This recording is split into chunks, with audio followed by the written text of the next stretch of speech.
Dans le monde, il y a 285 millions de personnes malvoyantes, dont la majorité dans des pays défavorisés. Notre projet a donc pour objectif d'inclure les personnes malvoyantes au monde du numérique.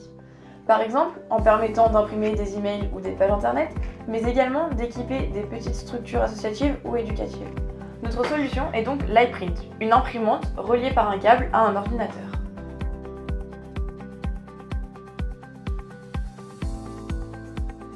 Nous avons également conçu un logiciel complet et innovant pour gérer l'imprimante. Cette imprimante devra embosser sur papier, mais également chauffer la pointe à 90 degrés pour une impression plastique. Elle devra avoir également une précision d'un dixième de millimètre et pouvoir fonctionner 4 heures en autonomie sur une batterie.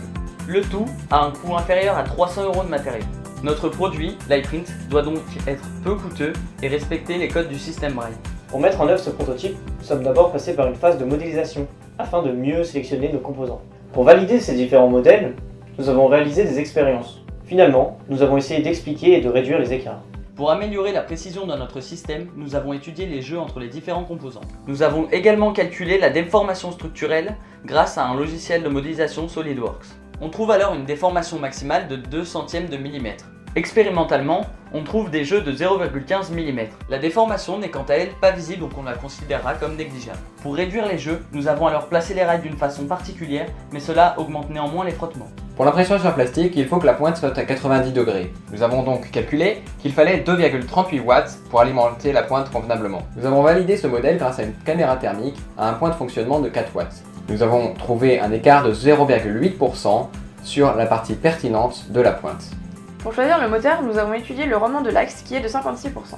Nous avons également trouvé un coefficient de frottement de 5,10-3. Cependant, par expérience, nous trouvons un rendement entre 7,9% et 15%, selon le protocole utilisé. On trouve également un coefficient de frottement de 5,10-2. L'écart est dû au frottement, accentué par l'imprécision de la construction, mais également à cause des billes des douilles qui glissent au lieu de rouler. Notre projet est le résultat de la mobilisation et des apports de la physique, de la mécanique, de la thermique, de l'électronique, de l'informatique théorique, de la mécanique des fluides, des mathématiques, des sciences de l'ingénieur, de la production technique.